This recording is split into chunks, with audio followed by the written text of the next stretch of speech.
MTCAT physics is all about practice. इसको हम example समझते हैं। कितनी बार ऐसा हुआ होगा फिजिक्स के एमसीक्यू को सॉल्व करने लगे, दिमाग वहीं रुक गया, या एमसीक्यू को कहीं देखा है उसको मैं किस मेथड से किस फॉर्म में सॉल्व करूं, लेकिन नहीं। ऐसा क्यों होता है? क्योंकि फिजिक्स में एमसीक्यूज होते हैं न्यूमेरिकल बेस्ड, जो कैसे आते हैं प्रैक्टिस करने से। लेकिन मेजॉरिटी बच्चों ने उन टॉपिक्स के, उन चैप्टर्स के जहाँ से एमसीक्यूज आ रहे होते हैं प्रैक्टिस की ही नहीं होती। इसलिए आज की वीडियो में हम MTCAT के लिए फिजिक्स के इंपॉर्टेंट चैप्टर वो देख रहे होंगे और देखेंगे पास्ट पेपर में किस चैप्टर से कितने कितने एमसीक्यूज हैं ये देख रहे होंगे। और आपने बात रखनी है, मैंने अपने टाइम पर MTCAT में ना बहुत अच्छे नंबर से क्रैक किया था, तो मैं जानता हूँ बच्चों को MTCAT में ना कहाँ कहाँ प्रॉब्लम आ रही होती हैं, उसका सोल्यूशन क्या है, ये सब कुछ इसी सिंगल वीडियो में कवर कर रहे होंगे। अस्सलामुअलैकुम। तो फिर कैसे हैं आप सब लोग? मेरा नाम अब्दुल अहमद है। ये वीडियो MTCAT फिजिक्स की है, जिसमें आपने इससे पहले अगर बायोलॉजी की और केमिस्ट्री की गैस क्यों देखी है तो आपको पता होगा। यहाँ पर ये नहीं है ये क्वेश्चन कर लें पेपर में आ जाएंगे, नहीं, बल्कि हम कंप्लीट एनालाइज करेंगे, ट्रेंड देखेंगे कि पास्ट पेपर में किस चैप्टर से कितने एमसीक्यू आते रहे हैं, उसके अकॉर्डिंग आपके लिए चैप्टर कौन से इंपॉर्टेंट है जो आपने मस्त तैयार करने हैं, हम वो देख रहे होंगे। और MTCAT फिजिक्स को स्टडी करने के लिए, रिवीजन के लिए ईच एंड एवरी पॉइंट जो आपको चाहिए होगा, स्टेप बाय स्टेप अपने फिजिक्स में 36 आउट ऑफ 36 मार्क्स लेने के लिए, ये सब कुछ इसी वीडियो में देखेंगे। ठीक है, देन कमेंट लो, I will follow this plan. ठीक है, ये आपका टेबल आ गया जिसमें साल 2024, 23, 22, 20 और 19 इसके सारे क्वेश्चन लिखे हुए हैं। ठीक है, 21 यहाँ पर नहीं है क्योंकि तब MTCAT आपका ना डिजिटल हुआ था और पब्लिक के लिए अवेलेबल भी नहीं है, लेकिन हमारा काम यहीं से मुकम्मल हो जाएगा। ठीक है, चैप्टर 1 आ गया फोर्स एंड मोशन। कितने एमसीक्यूज हैं? 6, 7, 7 इतने एमसीक्यूज हैं। फिर 5 और 3 यहाँ कम क्यों हो गए? क्योंकि ना साल 2019 में 20 में एमसीक्यू कितने थे फिजिक्स के? ये थे 40 जैसे इस साल है कितने? 36 हैं।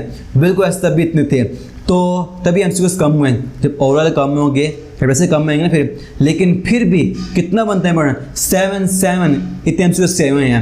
ठीक है, और पर मेन पॉइंट यहाँ पर क्या है? यहाँ पर अगर आप देखें ना, वर्क एंड एनर्जी चैप्टर को कितना सिंपल आसान सा है, बच्चों ने पढ़ा ही होता है, लेकिन पता होता है क्या है, अक्सर मेजॉरिटी बच्चे एंड टाइम पर ना उन चैप्टर को इतना ध्यान नहीं देते जो उन्हें पढ़े होते आसान होते हैं। पर मैं आपको बताऊंगा, माना वर्क एनर्जी आसान है, लेकिन यहाँ पर देखें आपकी फिजिक्स के लिए ये इंपॉर्टेंट तरीन है। ठीक है, आपने इससे भी एंड टाइम फुल फोकस से पढ़ना है। राइट है, कितने एमसीक्यूज हैं? 5, 4 और तब भी 19 में 4 एमसीक्यू आ रहे थे। इससे इंपॉर्टेंट है, आपने पढ़ना है इससे मस्ट। ठीक है, तो आपके पूरी फिजिक्स का नई टेबल है, आपको इसकी फाइल नीचे पिंड कमेंट में लिंक मिल जाएगा व्हाट्सएप चैनल का, से फॉलो कर लेना। आपकी पूरी MTCAT का मटेरियल वहीं आ रहा होगा, आपको फाइल वहाँ मिल जाएगी, आप देख लेना।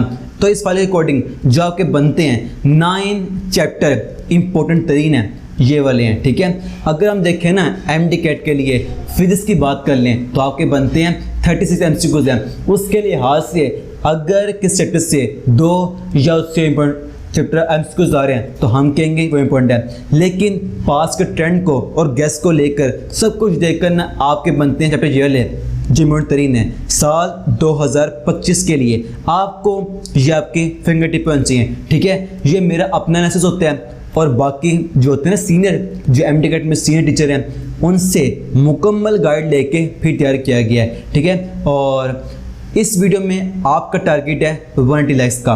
वो क्यों? क्योंकि याद है ना मैंने आपको बात कहा था, अगर मेरी रिस्पॉन्सिबिलिटी है आपकी पूरी MTCAT जर्नी को कामयाब बनाने के लिए, आपको प्रोवाइड करना मटेरियल, गाइडेंस, प्लान, स्ट्रेटजी, तो आपकी रिस्पॉन्सिबिलिटी है इन वीडियोस को शेयर करना ताकि इससे बच्चों को फ़ायदा हो सके। तो मैंने आपको बताया था अगर आप वीडियो को लाइक करते हैं ना तो YouTube खुद 1000 बच्चों को भेजता है। जैसे पहले बायोगैस था, बच्चों ने लाइक मुकम्मल किया वहाँ पर, तो उस वीडियो को ना 2000 से ज़्यादा MTCAT बच्चे बेनिफिट हो गया उस वजह से।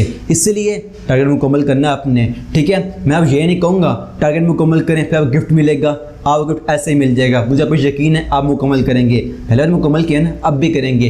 गिफ्ट किया जो मैंने किया ना यहाँ पर मुकम्मल MCQ को दिखाया है, आपके सारे MCQs मैंने अरेंज कर दिए हैं, उनके आंसर भी लिख दिए हैं, उनकी जो बनती है एक्सप्लेनेशन वो भी लिख दी है।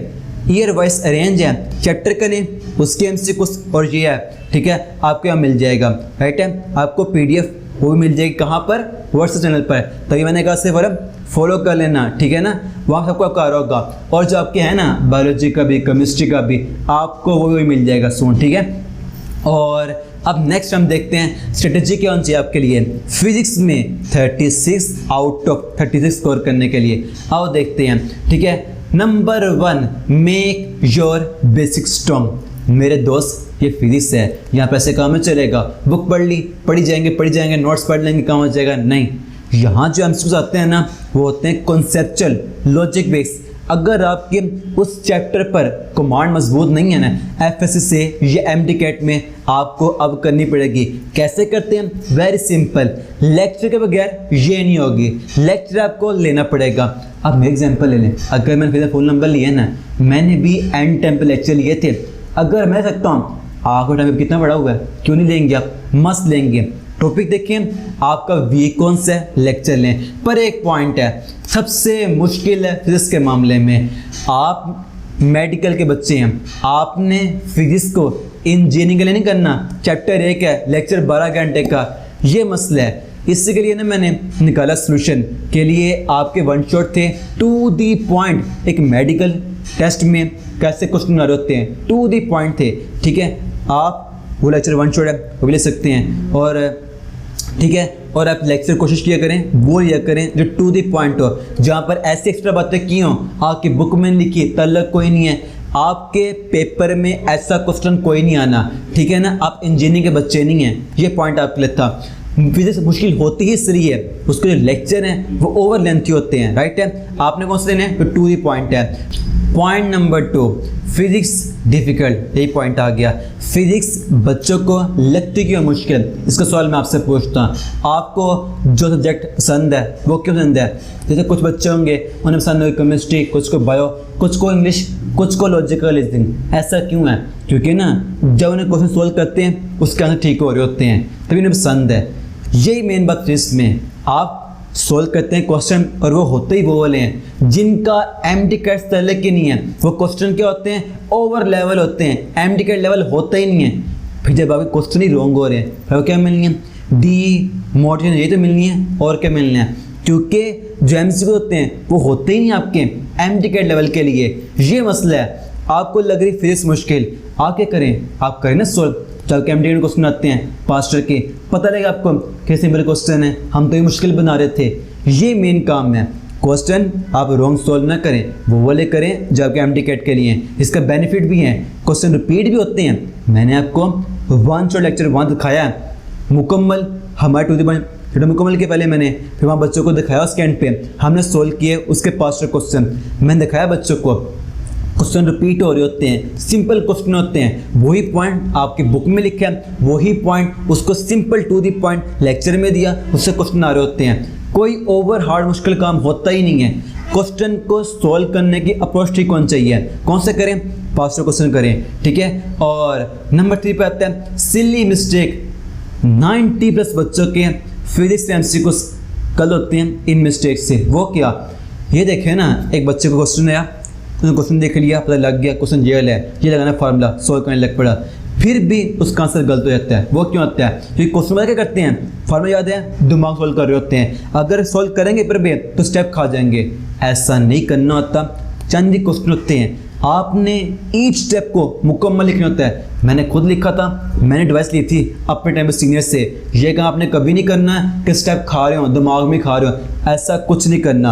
आपने हर स्टेप को लिखना है। टाइम इतना आपके पास होता है, अगर गलत एमसीक्यूज हो गए बाद में नुकसान होना ही है, टाइम वो ज़्यादा जाएगा ही। इसलिए आपने हर स्टेप को कंप्लीट लिखना है, एमसीक्यूज को सोल्व करना है केयरफुली, ठीक है ना। ये पॉइंट है, ये मिस्टेक आपने कभी नहीं करनी। जो होते हैं एमसीक्यू फिजिक्स में गलत होते से हैं, ठीक है। इनसे आपने बचने हैं। ये हो जाती है बच्चों के एमसीक्यू होने की, स्पीड में ना स्टेप दिमाग में खा रहे होते हैं, ऐसी मिस्टेक आपने नहीं करनी। अब नंबर 4 पे आता है कैसे हम अपना सिलेबस कवर करेंगे, रिवीजन करेंगे, प्रैक्टिस करेंगे फिजिक्स के लिए। जहाँ मेन पॉइंट तो वही आता है, आपका जो होगी प्रैक्टिस रिवीजन कहाँ से होती है, chapter wise test, single important चीज आपने चैप्टर इख्तियार करना है ना, उसका आपको टेस्ट देना पड़ेगा। जो डेटाबेस टेस्ट होगा आपको वो बताएगा तैयार है भी कि नहीं है, आपको बताएगा टॉपिक वीक कौन सा है जो आपने रिवाइज करना है, कौन बताएगा, टेस्ट एडवाइस ये आपको बताएगा, ठीक है। और उसके बाद होते हैं FLA मॉक टेस्ट, ये भी अटेंड करने हैं। और आपने फिर इसके लिए रिवीजन के लिए क्या बनानी होती है, formula sheet, to the point notes formula sheet होती है। फिर हमने जो करनी होती है रिवीजन इस तरह करनी होती है, ठीक है। ये मेन पॉइंट था। और बताओ एक मज़े की बात, जैसे हर साल आपके लिए मैं लॉन्च किया था FSC में भी बैच, हर बच्चों को बेनिफिट हुआ, वैसे ही आपके लिए मैंने MTCAT का बैच भी लॉन्च किया। क्या होगा, जो मैंने आपको बताया जो मेन पॉइंट है वो क्या, नंबर 1 चैप्टर वाइज टेस्ट 30 होंगे, आपका सारा सिलेबस कवर हो जाएगा यहाँ पर, to the point test online है। उसके बाद क्या 15 FLP मॉक टेस्ट मैंने खुद सोल्व किए हैं, उनकी आंसर भी लिखे हैं, उनकी जो बनती होती है एक्सप्लेनेशन वो भी लिखी हुई है, टेस्ट ऑनलाइन है, आपको ये भी है। और नंबर 3 पर क्या था, टॉपिक वाइज पास्ट क्वेश्चन, ये भी हैं। ये 3 फाइल्स हैं। इसका जो आपका बैच है MTCAT के लिए यहाँ पर है, इसमें अबाउट 10 से 12,000 MCQs बनते हैं, मोर देन इनफ है। हर बुक की बात करूँ, फिर इसकी बात नहीं कर रहा, आपके लिए मोर देन इनफ है प्रैक्टिस करने के लिए, रिवीजन करने के लिए, MTCAT को अच्छे नंबर से क्रैक करने के लिए, ठीक है। और जो आपका इस वीडियो गिफ्ट है आपको मिल जाएगा पिन कमेंट में। मुझे यकीन है इस वीडियो से आपकी हेल्प भी होगी, अगर हेल्प हुई है इससे अपने किसी दोस्त को मत शेयर करें। मिलते हैं फिर नेक्स्ट वीडियो में, तब तक के लिए फ़ी अमान अल्लाह।